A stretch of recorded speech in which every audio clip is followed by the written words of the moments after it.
ಇಡೀ ದೇಶವೇ ಕಾತರದಿಂದ ಕಾಯ್ತಾ ಇದ್ದಂತಹ ದೆಹಲಿ ಚುನಾವಣಾ ಫಲಿತಾಂಶ ಪ್ರಕಟ ಆಗಿದೆ. ಮೂರನೇ ಬಾರಿನೂ ಕೂಡ ದೆಹಲಿಯಲ್ಲಿ ದರ್ಬಾರನ್ನು ಮಾಡ್ತೀವಿ ಅನ್ನುವಂತಹ ಒಂದು ನಿರೀಕ್ಷೆಯನ್ನು ಇಟ್ಕೊಂಡಿದ್ದಂತಹ ಆಮ್ ಆದ್ಮಿ ಪಾರ್ಟಿಯ ಕನಸನ್ನು ಕಮಲಪಾಳ್ಯ ನುಚ್ಚು ನೂರು ಮಾಡಿದೆ. ಆ ಮೂಲಕ 27 ವರ್ಷಗಳ ನಂತರ ದೆಹಲಿಯಲ್ಲಿ BJP ಆಳ್ವಿಕೆಯನ್ನು ನಡೆಸಲಿಕ್ಕೆ ಎಲ್ಲ ಸಿದ್ಧತೆಗಳನ್ನು ಕೂಡ ಮಾಡ್ಕೊಳ್ತಾ ಇರುವಂಥದ್ದು. ಪ್ರಮುಖವಾಗಿ ಆಮ್ ಆದ್ಮಿ ಪಾರ್ಟಿಯ ಮುಖ್ಯಸ್ಥ ಆಗಿದ್ದಂತಹ ಹಾಗೆಯೇ ದೆಹಲಿಯ ಮಾಜಿ ಮುಖ್ಯಮಂತ್ರಿ ಆಗಿದ್ದಂತಹ ಅರವಿಂದ್ ಕೇಜ್ರಿವಾಲ್ ಅವರು 1200 ಮತಗಳ ಅಂತರದಲ್ಲಿ ಸೋಲುವ ಮೂಲಕ ಕಪ್ತಾನೇ ಇಲ್ಲದಂತಹ ಒಂದು ತಂಡ, ಆಟದ ಒಂದು ತಂಡ ಅನ್ನುವಂತಹ ರೀತಿಯಲ್ಲಿ ಈಗ ಆಮ್ ಆದ್ಮಿ ಪಾರ್ಟಿ ಆಗಿರುವಂಥದ್ದು. ಅಂದರೆ ಕಳೆದ 27 ವರ್ಷಗಳಲ್ಲಿ ನಾವು ನೋಡ್ತಾ ಹೋಗೋದಾದರೆ BJPಗೆ ಅತ್ಯಧಿಕವಾದಂತಹ ಒಂದು ಮತ ಸಿಕ್ಕಿರುವಂಥದ್ದು. ಒಂದು ಕಡೆ ಈ ಬಾರಿ ದೆಹಲಿಯನ್ನು ಗದ್ದುಗೆ ಏರಲೇಬೇಕು ಅಂತ ಹೇಳಿ ಕಾಂಗ್ರೆಸ್ಸು ಕೂಡ ಸಾಕಷ್ಟು ತಂತ್ರಗಳನ್ನು ರೂಪಿಸಿತ್ತು. ಮೂರು ಪಕ್ಷಗಳು ಅಂದರೆ ಆಮ್ ಆದ್ಮಿ ಪಾರ್ಟಿ ಆಗಿರ್ಬೋದು, ಕಾಂಗ್ರೆಸ್ ಆಗಿರ್ಬೋದು, ಹಾಗೆಯೇ BJPನೂ ಕೂಡ ಒಂದಷ್ಟು ಉಚಿತವಾದಂಥ ಗ್ಯಾರಂಟಿಗಳನ್ನು ಕೊಡುವಂಥ ಕೆಲಸವನ್ನು ಮಾಡ್ತು. ಅದರಲ್ಲೂ ಪ್ರಮುಖವಾಗಿ ಸ್ವತಃ ಕಾಂಗ್ರೆಸ್ಸು ಅಂದರೆ AICC ಮುಖ್ಯಸ್ಥರು DKಶಿಯನ್ನು ದೆಹಲಿಗೆ ಕರೆಸಿ ಇಲ್ಲಿನ ಮಾದರಿಯ ಆಧರಿಸಿನೇ ಉಚಿತವಾದಂಥ ಗ್ಯಾರಂಟಿಗಳನ್ನು ಘೋಷಣೆ ಮಾಡಿಸುವಂಥ ಕೆಲಸವನ್ನು DKಶಿ ಅವರಿಂದ ಮಾಡಿಸುವಂಥ ಕೆಲಸವನ್ನು ಕಾಂಗ್ರೆಸ್ ಮಾಡ್ತು. ಅದ್ರ ಜೊತೆಗೆ ಆಮ್ ಆದ್ಮಿ ಪಾರ್ಟಿನೂ ಕೂಡ ಒಂದಷ್ಟು ಗ್ಯಾರಂಟಿಗಳನ್ನು ಕೊಡುವಂಥ ಕೆಲಸವನ್ನು ಮಾಡ್ತು.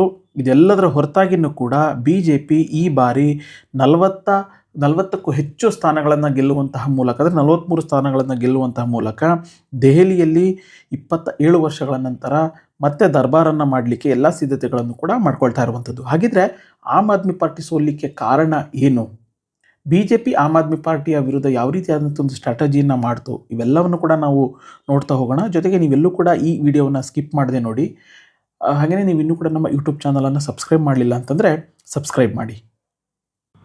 ದೆಹಲಿಯ ಚುನಾವಣೆಯ ದಿನಾಂಕ ಘೋಷಣೆ ಆದಾಗಿಂದಲೂ ಕೂಡ BJP ಆಗಿರ್ಬೋದು, ಹಾಗೆಯೇ ಆಮ್ ಆದ್ಮಿ ಪಾರ್ಟಿ, ಅದರಲ್ಲೂ ಪ್ರಮುಖವಾಗಿ ಕಾಂಗ್ರೆಸ್ ಗ್ಯಾರಂಟಿ ಯೋಜನೆಗಳನ್ನು, ಉಚಿತವಾದಂಥ ಯೋಜನೆಗಳನ್ನ ಕೊಟ್ಟರೆ ಮತದಾರರ ಪ್ರಭುಗಳು ನಮ್ಮ ಪರವಾಗಿ, ಅಂದರೆ ನಮಗೆ ಮತವನ್ನು ಹಾಕ್ತಾರೆ ಅನ್ನುವಂಥ ಒಂದು ನಿರೀಕ್ಷೆಯನ್ನು ಇಟ್ಕೊಂಡಿತ್ತು. ಆದರೆ BJP ಮಾತ್ರ ಒಂದಷ್ಟು ಸ್ಟ್ರಾಟಜಿಗಳನ್ನು ಮಾಡ್ತಾನೆ ಬಂತು. ಯಾವೆಲ್ಲ ವಿಚಾರಗಳನ್ನು ಇಟ್ಕೊಂಡು ದೆಹಲಿಯಲ್ಲಿ ಆಮ್ ಆದ್ಮಿ ಪಾರ್ಟಿ ಅಧಿಕಾರಕ್ಕೆ ಬಂದಿತ್ತು, ಕೇಜ್ರಿವಾಲ್ ನೇತೃತ್ವದ ಪಕ್ಷ ಅಧಿಕಾರಕ್ಕೆ ಬಂದಿತ್ತು, ಯಾವೆಲ್ಲ ಅಂದರೆ ಗ್ಯಾರಂಟಿಗಳನ್ನು ಅಥವಾ ಭರವಸೆಗಳನ್ನು ಈಡೇರಿಸಿಲ್ಲ, ಅಂತಹ ಭರವಸೆಗಳನ್ನು, ಅಂತಹ ಅಂಶಗಳನ್ನು ಇಟ್ಕೊಂಡೇ ಚುನಾವಣೆಗೆ ಎದುರಿಸುವಂಥ ಕೆಲಸವನ್ನು ಮಾಡ್ತು. ಇದು ವರ್ಕೌಟ್ ಆಗಿದೆ ಅಂತ ಹೇಳಿ ಅನಿಸುತ್ತೆ. ಕಾರಣ BJPಗೆ 50% ಹೆಚ್ಚು ಮತದಾರರು BJPಗೆ ಮತವನ್ನು ಹಾಕುವಂಥ ಕೆಲಸವನ್ನು ಮಾಡಿದ್ದಾರೆ. ಅದರಲ್ಲೂ ಪ್ರಮುಖವಾಗಿ ಈ ಬಾರಿ ಸಿಖ್ ಓಟುಗಳು BJPಗೆ ಒಲಿದು ಬಂದಿರುವಂಥದ್ದು. ಅಂದರೆ ದೆಹಲಿ ವಿಧಾನಸಭಾ ಕ್ಷೇತ್ರದ ವ್ಯಾಪ್ತಿಯಲ್ಲಿ ಸುಮಾರು 7ರಿಂದ 8 ಕ್ಷೇತ್ರಗಳೇನಿದಾವೆ ಅಲ್ಲಿ ಸಿಖ್ ಪ್ರಾಬಲ್ಯ ಹೆಚ್ಚಿರುವಂಥದ್ದು. ಅದರಲ್ಲಿ 99% ಓಟ್ಗಳು BJPಗೆ ಬಿದ್ದಿರುವಂಥದ್ದು. ಅಂದರೆ 8 ಕ್ಷೇತ್ರಗಳ ಪೈಕಿ 7 ಕ್ಷೇತ್ರಗಳಲ್ಲಿ ಸಿಖ್ ಸಮುದಾಯ ಇರುವಂತಹ BJP ಅಭ್ಯರ್ಥಿಗಳು ಗೆದ್ದಿರುವಂಥದ್ದು. ಇದು ಒಂದು ಭಾಗ. ಆದರೆ ಮತ್ತೊಂದು ಭಾಗ ಮುಸ್ಲಿಂ ಓಟುಗಳು ಕೂಡ ಈ ಬಾರಿ BJPಯತ್ತ ಮುಖವನ್ನು ಮಾಡಿರುವಂಥದ್ದು ಕೂಡ BJPಗೆ ಹೆಚ್ಚಿನ ಪ್ರಮಾಣದಲ್ಲಿ ಮತ ಬರಲಿಕ್ಕೆ ಪ್ರಮುಖವಾದಂಥ ಒಂದು ಕಾರಣ ಆಗಿದೆ. ಇನ್ನೊಂದು ಪ್ರಮುಖವಾದಂಥ ಅಂಶ ಏನು ಅಂತಂದರೆ, ಚುನಾವಣೆಗೆ 2 ಅಥವಾ 3 ದಿನ ಮುಂಚೆ ದೆಹಲಿ ವಿಧಾನಸಭಾ ಚುನಾವಣೆಗೆ 3 ದಿನ ಬಾಕಿ ಇರುವ ಆಗಲೇ ಕೇಂದ್ರ ಸರ್ಕಾರ ತನ್ನ ಒಂದು ಬಜೆಟನ್ನು ಮಂಡಿಸುವಂಥ ಕೆಲಸವನ್ನು ಮಾಡಿತು. ಆ ಒಂದು ಬಜೆಟ್ನಲ್ಲಿ ಟ್ಯಾಕ್ಸ್ ಎಕ್ಸಂಪ್ಷನ್ ಕೊಟ್ಟಿರುವಂಥದ್ದಾಗಿರ್ಬೋದು, ಅಥವಾ ಜನಸಾಮಾನ್ಯರಿಗೆ ಒಂದಷ್ಟು ಯೋಜನೆಗಳನ್ನು ಘೋಷಣೆ ಮಾಡುವಂಥದ್ದಾಗಿರ್ಬೋದು, ಈ ಎಲ್ಲ ವಿಚಾರಗಳು ಕೂಡ ದೆಹಲಿಯಲ್ಲಿ BJPಗೆ ಹೆಚ್ಚು ಅಧಿಕಾರ ಬರಲಿಕ್ಕೆ ಒಂದಷ್ಟು ಕಾರಣ ಅನ್ನುವಂಥ ಒಂದು ಮಾಹಿತಿನೂ ಕೂಡ ಸದ್ಯಕ್ಕೆ ಸಿಗ್ತಾ ಇರುವಂಥದ್ದು.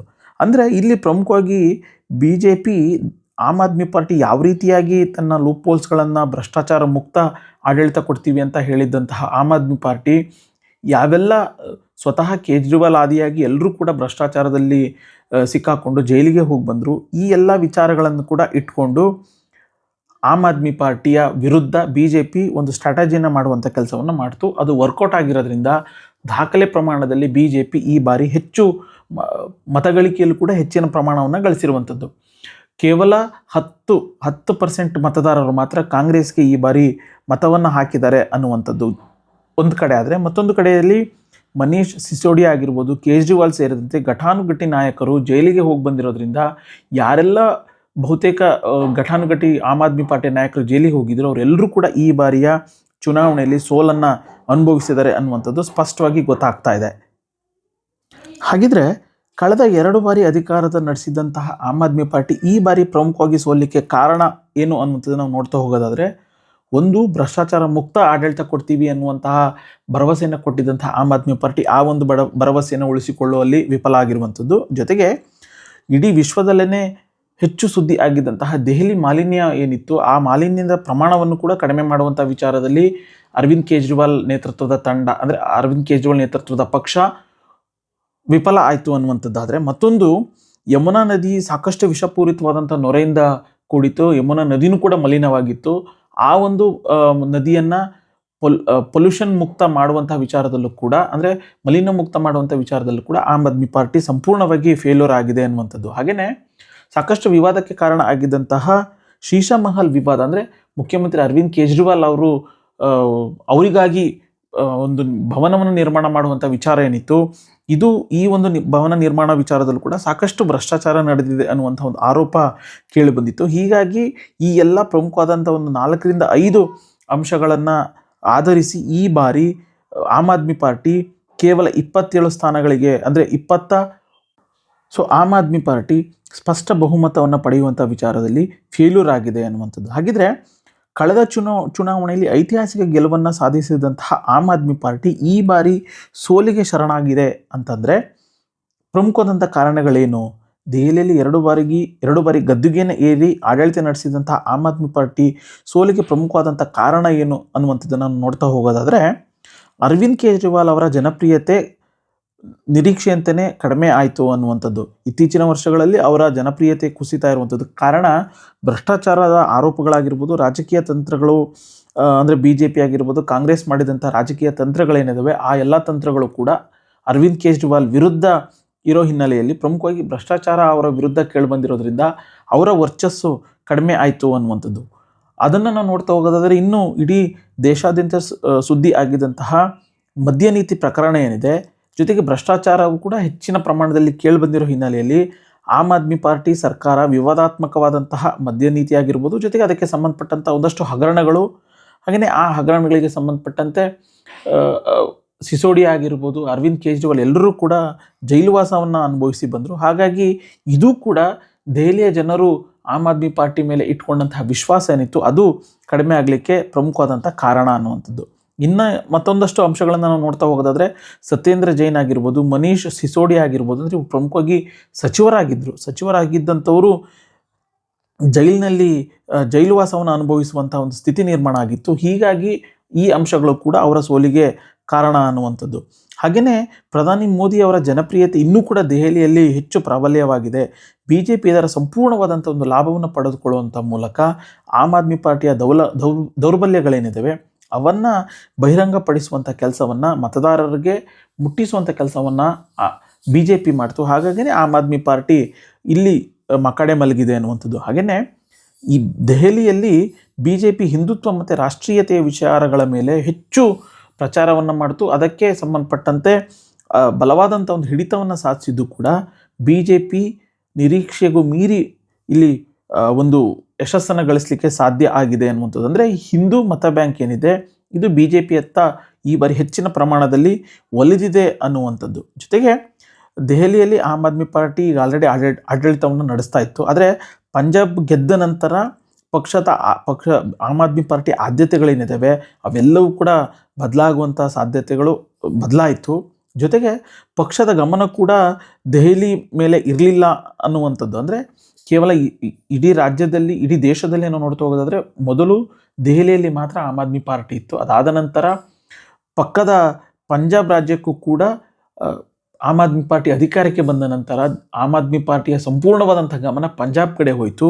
ದೆಹಲಿಯ ಮೇಲೆ ಯಾವುದೇ ರೀತಿಯಾದಂತಹ ಒಂದು ಗಮನ ಹೆಚ್ಚಿನ ಪ್ರಮಾಣದಲ್ಲಿ ಇರಲಿಲ್ಲ. ಇದು ಕೂಡ ಸೋಲಿಗೆ ಪ್ರಮುಖವಾದಂಥ ಕಾರಣ ಅನ್ನುವಂಥದ್ದು.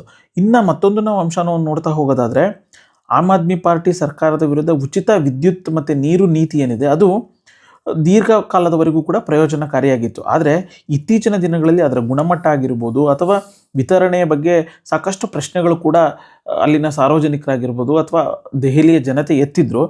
ಆ ಒಂದು ಸಮಸ್ಯೆಗಳನ್ನು ಬಗೆಹರಿಸುವಂಥ ನಿಟ್ಟಿನಲ್ಲೂ ಕೂಡ ಆಮ್ ಆದ್ಮಿ ಪಾರ್ಟಿ ಸಂಪೂರ್ಣವಾದಂತಹ ವಿಫಲ ಆಯಿತು ಅನ್ನುವಂಥದ್ದು. ಜೊತೆಗೆ ಪ್ರಮುಖವಾಗಿ ಆಮ್ ಆದ್ಮಿ ಯಾವುದೇ ಒಂದು ಪಕ್ಷ ಸಂಘಟನೆ ಆಗಬೇಕು ಅಂತಂದರೆ ಅಲ್ಲಿ ನಾಯಕರ ನಡುವೆ ಭಿನ್ನಾಭಿಪ್ರಾಯಗಳೇನಿವೆ ಆ ಎಲ್ಲ ಭಿನ್ನಾಭಿಪ್ರಾಯಗಳು ಕೂಡ ಕಡಿಮೆ ಆಗಬೇಕು. ಇಲ್ಲಿ ಗುಂಪುಗಾರಿಕೆ ಹೆಚ್ಚಿನ ಪ್ರಮಾಣದಲ್ಲಿತ್ತು. ಜೊತೆಗೆ ಬಹುತೇಕ ನಾಯಕರ ನಡುವೆ ಅತೃಪ್ತಿನೂ ಕೂಡ ಹೆಚ್ಚಾಗಿತ್ತು. ಹಳೆಯ ನಾಯಕರೇನಿದ್ದಾರೆ ಅವರೆಲ್ಲರೂ ಕೂಡ ಈ ಚುನಾವಣೆ ಸಂದರ್ಭದಲ್ಲಿ ಆಮ್ ಆದ್ಮಿ ಪಾರ್ಟಿಯನ್ನು ತೊರೆದು BJP, ಕಾಂಗ್ರೆಸ್ ಆಗಿರ್ಬೋದು ಬೇರೆ ಬೇರೆ ಪಾರ್ಟಿಗಳನ್ನು ಸೇರುವಂಥ ಕೆಲಸವನ್ನು ಮಾಡಿದರು. ಜೊತೆಗೆ ಈ ಅತೃಪ್ತಿ ತಳಮಟ್ಟದಲ್ಲಿರುವಂತಹ ಒಂದು ಕಾರ್ಯಕರ್ತರನ್ನು ಕೂಡ ತಲುಪುವಂತೆ BJP ಮಾಡುವಲ್ಲಿ ಸಕ್ಸಸ್ ಆಯಿತು. ಹೀಗಾಗಿಯೇ ಇಲ್ಲಿ ಆಮ್ ಆದ್ಮಿ ಪಾರ್ಟಿ ಸೋಲಿಕ್ಕೆ ಪ್ರಮುಖವಾದಂಥ ಕಾರಣ, ಇದು ನೇರವಾದಂಥ ಪರಿಣಾಮ ಚುನಾವಣೆಯ ಮೇಲೆ ಬಿದ್ದಿದೆ ಅನ್ನುವಂಥದ್ದು. ಇವೆಲ್ಲವೂ ಕಾರಣಗಳು BJP ಗೆಲ್ಲಿಕ್ಕೆ ಕಾರಣ ಅನ್ನುವಂಥದ್ದು. ಆದರೆ ಮತ್ತೊಂದು ಭ್ರಷ್ಟಾಚಾರದ ಆರೋಪಗಳಾಗಿರ್ಬೋದು, ದುರ್ಬಲವಾದಂಥ ಒಂದು ತಂತ್ರಗಾರಿಕೆ ಆಗಿರ್ಬೋದು, ಹಾಗೆಯೇ BJP ಆಕ್ರಮಣಶೀಲತೆ ಮತ್ತು ಸಾರ್ವಜನಿಕ ವಲಯದಲ್ಲಿ ಆಮ್ ಆದ್ಮಿ ಪಾರ್ಟಿ ವಿರುದ್ಧ ಭುಗಿಲೆದಂತಹ ಅಸಮಾಧಾನ, ಈ ಎಲ್ಲ ಅಂಶಗಳು ಕೂಡ BJP ದೆಹಲಿಯಲ್ಲಿ ಗದ್ದುಗೆಯನ್ನು ಏರಲಿಕ್ಕೆ ಕಾರಣ ಅನ್ನುವಂಥದ್ದು. ಇನ್ನೊಂದಷ್ಟು ರಾಜಕೀಯ ತಜ್ಞರು ಹೇಳ್ತಾ ಇರುವಂಥ ಪ್ರಕಾರ ಕುಂಭಮೇಳ ಏನಿದೆ, ಕುಂಭಮೇಳ ಈ ಬಾರಿ ಯಶಸ್ವಿಯಾಗಿ BJP ಅಂದರೆ UP ಸರ್ಕಾರ ಸಕ್ಸಸ್ ಮಾಡುವಂಥ ನಿಟ್ಟಿನಲ್ಲಿ ಅದು ಕೂಡ ದೆಹಲಿಯ ಜನತೆಗೆ ಒಂದಷ್ಟು ಪ್ರಭಾವವನ್ನು ಬೀರಿ ಒಂದಷ್ಟು ಹಿಂದುತ್ವದ ಓಟುಗಳು BJP ಕಡೆಗೆ ಒಲಿಯುವಂಥ ನಿಟ್ಟಿನಲ್ಲಿ ಆಯಿತು ಅನ್ನುವಂಥದ್ದು. ಹಾಗೆಯೇ ಇಲ್ಲಿ ಪ್ರಮುಖವಾಗಿ ನಾನು ಆಗಲೇ ಹೇಳಿದಂತೆ ಈ ಶೀಶ್ ಮಹಲ್ ಅಂತ ಏನಿದೆ, ಈ ಒಂದು ಶೀಶ್ ಮಹಲ್ ಅದು 3 ಕೋಟಿ ವೆಚ್ಚದಲ್ಲಿ ನಿರ್ಮಾಣ ಮಾಡಬೇಕು ಅನ್ನುವಂಥದ್ದು, ನಿರ್ಮಾಣ ಆಗ್ತಾ ಇದೆ ಅನ್ನುವಂಥದ್ದು. ಅಂದರೆ ಮುಖ್ಯಮಂತ್ರಿ ಕಚೇರಿ ಏನಿದೆ ಆ ಒಂದು ಮುಖ್ಯಮಂತ್ರಿ ಕಚೇರಿಗೆ ಶೀಶ್ ಮಹಲ್ ಅಂತೇಳಿ ಅರವಿಂದ್ ಕೇಜ್ರಿವಾಲ್ ಹೆಸರನ್ನು ಇಟ್ಟಿದ್ರು. ಅದನ್ನು 33 ಕೋಟಿ ವೆಚ್ಚದಲ್ಲಿ ಕಟ್ಟಲಾಗ್ತಿದೆ ಅಥವಾ ನಿರ್ಮಾಣ ಮಾಡಿದ್ದಾರೆ ಅನ್ನುವಂಥ ಒಂದು ಗಂಭೀರವಾದಂಥ ಒಂದು ಆರೋಪ ಕೇಳಿಬಂದಿತ್ತು. ಹೀಗಾಗಿ ಈ ಒಂದು ಹೆಚ್ಚಿನ ಪ್ರಮಾಣದಲ್ಲಿ ಹಣ ಅದಕ್ಕೆ ನಿಯೋಗ ಮಾಡಿರೋದು ಕೂಡ ಭ್ರಷ್ಟಾಚಾರಕ್ಕೆ ಎಡೆ ಮಾಡಿ ಕೊಟ್ಟಿದೆ. ಇದರಲ್ಲಿ ಅರವಿಂದ್ ಕೇಜ್ರಿವಾಲ್ ಭಾಗಿಯಾಗಿದ್ದಾರೆ ಅನ್ನುವಂತಹ ಒಂದು ಗಂಭೀರವಾದಂಥ ಆರೋಪ ವಿಪಕ್ಷಗಳು ಮಾಡಿದ್ದು, ಇದನ್ನು ಸಮರ್ಥನೆ ಮಾಡಿಕೊಳ್ಳುವಂಥ ವಿಚಾರದಲ್ಲಿ ಆಮ್ ಆದ್ಮಿ ಪಾರ್ಟಿ ಸಂಪೂರ್ಣವಾಗಿ ವಿಫಲ ಆಯಿತು. ಸೊ ಈ ಎಲ್ಲ ಕಾರಣಗಳಿಂದ ದೆಹಲಿಯಲ್ಲಿ 3ನೇ ಬಾರಿ ಗದ್ದುಗೆಯನ್ನು ಏರಬೇಕು ಅನ್ನುವಂತಹ ಒಂದು ಕನಸನ್ನು ಇಟ್ಕೊಂಡಿದ್ದಂತಹ ಆಮ್ ಆದ್ಮಿ ಪಾರ್ಟಿ ಕನಸನ್ನು ನುಚ್ಚುನೂರು ಮಾಡುವಂಥ ಕೆಲಸವನ್ನು BJP ಮಾಡಿರುವಂಥದ್ದು. ಇದ್ರ ಜೊತೆಗೆ ದೆಹಲಿಯಲ್ಲಿ ಒಂದಷ್ಟು ಸಾರ್ವಜನಿಕ ವಲಯದಲ್ಲಿ ಒಂದಷ್ಟು ಸಮಸ್ಯೆಗಳಿದ್ವು. ಅಂದರೆ ದೆಹಲಿಯ ಮಾಲಿನ್ಯ ಪ್ರಮಾಣ ಆಗಿರ್ಬೋದು, ಅಥವಾ ಮಲಿನಗೊಂಡಂತಹ ನದಿ ಇರ್ಬೋದು, ಯಮುನಾ ನದಿ ಇರ್ಬೋದು, ಇವೆಲ್ಲವನ್ನು ಕೂಡ ಚುನಾವಣೆಯ ಸಂದರ್ಭದಲ್ಲಿ ಮಾತ್ರ ಈ ವಿಚಾರವನ್ನು ಪ್ರಸ್ತಾಪ ಮಾಡ್ತಾ ಇದೆ ಬಿಟ್ಟರೆ ಬೇರೆ ಯಾವ ವಿಚಾರದಲ್ಲೂ ಕೂಡ ಅದನ್ನು ಕೊಟ್ಟ ಮಾತನ್ನು ಈಡೇರಿಸ್ತಾ ಇಲ್ಲ ಅನ್ನುವಂತಹ ಒಂದು ಆರೋಪ BJP ಮಾಡ್ತಾ ಬಂತು. ಹೀಗಾಗಿಯೇ 70 ಸ್ಥಾನಗಳಿರುವಂತಹ ದೆಹಲಿ ವಿಧಾನಸಭಾ ಕ್ಷೇತ್ರದಲ್ಲಿ 47 ಸ್ಥಾನಗಳನ್ನು BJP ಗೆದ್ದಿರುವಂಥದ್ದು, ಕೇವಲ 23 ಸ್ಥಾನಗಳನ್ನು ಮಾತ್ರ ಆಮ್ ಆದ್ಮಿ ಪಾರ್ಟಿ ಗೆದ್ದಿದೆ.